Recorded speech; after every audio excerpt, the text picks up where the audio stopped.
Hi darling, namaste welcome back to another video. ఈరోజు మన 30 days of ఛాలెంజ్లో 28th video. And first of all చాలా రోజులైంది ఒక కాగ్నిజెంట్ గురించి వీడియోలు చేయడం. సో ఈరోజు అయితే ఇన్ఫర్మేటివ్ వీడియో అయితే తీసుకొని వచ్చా. కాగ్నిజెంట్ గురించి కొన్ని విషయాలు అయితే మాట్లాడుకుందాం. అండ్ కొన్ని కామెంట్స్ పిక్ చేసుకున్న ఆ కామెంట్స్ ఒక 10 కామెంట్స్ అయితే పిక్ చేసుకున్న ఆ కామెంట్స్కు రిప్లై ఇస్తా. Anyway darlings, let's go into the video. ఈ వీడియో నచ్చుతుందని అనుకుంటున్నా. అలాగే వెళ్ళే ముందు లైక్, షేర్ అండ్ సబ్స్క్రైబ్ చేసుకోండి డార్లింగ్స్. మోస్ట్ క్వశ్చన్ ఏంటి అంటే, నేను చెన్నై నుంచి హైదరాబాద్ షిఫ్ట్ అయిపోయినా కదా, how did you change your location? ఈ లొకేషన్ ప్రాసెస్ ఎలా జరిగింది అన్నారు. సో ఫస్ట్ ఆఫ్ ఆల్ నేను వచ్చేసి నా హోమ్ మేనేజర్ని అడిగా. సో హోమ్ మేనేజర్ని అడిగిన తర్వాత ఆ హోమ్ మేనేజర్ పైన ఇంకో మేనేజర్ ఉంటారు కదా, వాళ్ళకి రిక్వెస్ట్ అయితే రైజ్ చేస్తారు. సో వాళ్ళకు ఓకే అనిపిస్తే దాని తర్వాత మన డెలివరీ హెడ్కి అయితే ఈ రిక్వెస్ట్ అయితే వెళ్ళిపోతుంది. దాని తర్వాత ఈజీగా మన ప్రాసెస్ అయితే అయిపోతుంది. అండ్ సెకండ్ క్వశ్చన్ వచ్చేసి, ఇది కూడా చాలా మంది అడిగారు, బ్రో ఇన్ హ్యాండ్ శాలరీ ఎంత? యాక్చువల్గా బేసిక్గా మనకు ఆఫర్ లెటర్లో మోస్ట్లీ ఇంజనీరింగ్ నుంచి వచ్చిన వాళ్ళు అండ్ అలాగే వేరే డిగ్రీ సైడ్ నుంచి వచ్చిన వాళ్ళకు డిఫరెంట్ ప్యాకేజెస్ అయితే ఉంటాయి. And for example me package కన్నా తీసుకుంటే, మనం మోస్ట్లీ మీ ప్యాకేజ్ను తీసుకుంటే దాంట్లో 6.5 to 7% అయితే మీకు ఇన్ హ్యాండ్ శాలరీ అయితే ఉంటుంది. ఐ మీన్ యాన్యువల్ ఇన్కమ్లో 6 to 7% మీ ఇన్హాన్స్ శాలరీ అయితే ఉంటుంది. సో దాన్ని బట్టి మీకు ఆఫర్ లెటర్లో వచ్చిన ప్రైజ్ను ఆ పర్సంటేజ్ కన్వర్ట్ చేసుకుంటే మీ శాలరీ అయితే వస్తుంది. సో థర్డ్ క్వశ్చన్ వచ్చేసి, జాయిన్ అయ్యాక హైక్ ఉంటుందా అని అడిగారు.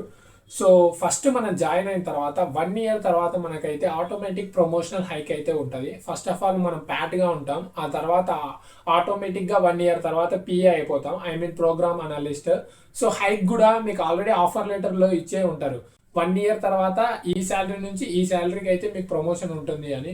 సో అది ముందే ఆఫర్ లెటర్లో ఉంటుంది. ఒకసారి మీరు అయితే చెక్ చేసుకోండి. ఇన్సెంటివ్స్, శాలరీ గురించి మొత్తం ఇన్ఫర్మేషన్ ఇచ్చింటారు కదా మనకు ఆఫర్ లెటర్లో, దాంట్లో చెక్ చేస్తే ఈజీగా తెలిసిపోతుంది. ఫోర్త్ క్వశ్చన్, ఆఫర్ లెటర్ అయితే వచ్చింది బట్ ఆఫర్ని యాక్సెప్ట్ చేసేదానికి తర్వాత మెయిల్ రాలేదన్నారు. మోస్ట్లీ అది 24 hours వస్తుంది. ఒకవేళ రాకపోతే వన్స్ ఒకసారి స్పామ్లో చెక్ చేయండి. మోస్ట్లీ 24 hours అయితే వస్తుంది. ఈ రోజు రాకపోతే ఇంకో రోజు అయితే వెయిట్ చేయండి, డెఫినెట్గా అయితే వస్తుంది. ట్రైనింగ్ అయిపోయిన తర్వాత ప్రాజెక్ట్ అనేది ప్రిఫర్ లొకేషన్లో ఇస్తారా అని అడిగారు. సో మోస్ట్లీ ట్రైనింగ్ అయిపోయిన తర్వాత వెంటనే మన ప్రిఫర్ లొకేషన్లో అయితే ఇస్తారా ఇవ్వరా అనేది ప్రాజెక్ట్ మేనేజర్స్ని బట్టి ఉంటుంది. వెంటనే మనకు కావాలంటే అది అవ్వదు. ప్రిఫర్డ్ లొకేషన్ అనేది అండ్ ప్రాజెక్ట్ లొకేషన్ అనేది ఎలా ఉంటుంది అంటే based on requirement. So according to the requirement ఎక్కడ ఏం అవసరం ఉందో అక్కడ మాత్రమే తీసుకుంటారు. మోస్ట్లీ ప్లేస్ ఎక్కడ ఎక్కువ ఉంటే అక్కడికైతే ఫస్ట్ పంపిస్తారు. సో ప్రెసెంట్ ఎక్కువ పంపేది చెన్నై, కోయంబత్తూర్ ఇలాంటి లొకేషన్లోనే ఉంటాయి. దాని తర్వాత స్లోగా మనం అయితే రీలొకేషన్ అడిగేసి వెళ్ళిపోవచ్చు. దట్స్ నాట్ ఏ మ్యాటర్, ఏం కాదు. కాగ్నిజెంట్లో బెనిఫిట్స్ ఎలా ఉంటాయని అడిగారు. మోస్ట్లీ కాగ్నిజెంట్లో కొన్ని బెనిఫిట్స్ అయితే ఉన్నాయి. ఫస్ట్ వచ్చేసి మెడికల్ బెనిఫిట్స్, దాని తర్వాత mobile recharge, I mean broadband expenses reimbursement, ఇవి బెనిఫిట్స్ ఉంటాయి. సో మెడికల్ ఎక్స్పెన్సెస్ ఎలా అంటే, మనకి ఎవ్రీ ఇయర్ ఒకసారి హోమ్లో, ఇంకోసారి హాస్పిటల్లో ఫుల్ బాడీ చెకప్ ఫ్రీగా జరుగుతుంది. అలాగే పేరెంట్స్కి కూడా ఉంటుంది, అయితే కాస్ట్ అయితే పే చేయాలి, తక్కువ అమౌంట్. అండ్ అలాగే మనకి మెడికల్ ఇన్సూరెన్స్ బయట ఏమైనా ఆపరేషన్స్ కానీ అలాగే సర్జరీస్ కానీ జరిగాయనుకో, ఐ మీన్ పేరెంట్స్ కానీ లేదంటే ఫ్యామిలీ మెంబర్స్ కానీ జరిగితే మనం అయితే క్లెయిమ్ చేసుకోవచ్చు. కాగ్నిజెంట్లో హైబ్రిడ్ వర్క్ మోడల్ ఉంటుందా అన్నారు. So yes, according to the project, మీ ప్రాజెక్ట్ను బట్టి హైబ్రిడా కాదా అనేది ఉంటుంది. నేను నియర్లీ 8 months వరకు హైబ్రిడ్ ఏం చేయలేదు. ఫుల్ టైం 5 days 9 hours ఆఫీస్లో స్టే చేశాను. దాని తర్వాత స్లోగా 3 daysకి అయితే షిఫ్ట్ చేశాను. నేను ఇప్పుడు ప్రెసెంట్ వచ్చేసి ఆఫీస్కి 3 days వెళ్తాను. డెఫినెట్గా ప్రాజెక్ట్ను బట్టి వాళ్ళకి ఆఫీస్లో కావాలనుకుంటే ఆఫీసు, లేదంటే వర్క్ ఫ్రమ్ హోమ్ అయితే ఇస్తారు.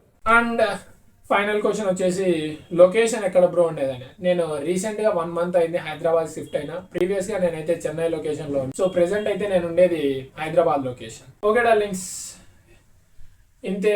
మోస్ట్లీ ఇలాంటి క్వశ్చన్స్ అడిగారు. ఇంకా రిలేటెడ్ క్వశ్చన్స్, ఐ మీన్ బీజీవీవి ఇవన్నీ చాలా అంటే అడిగారు.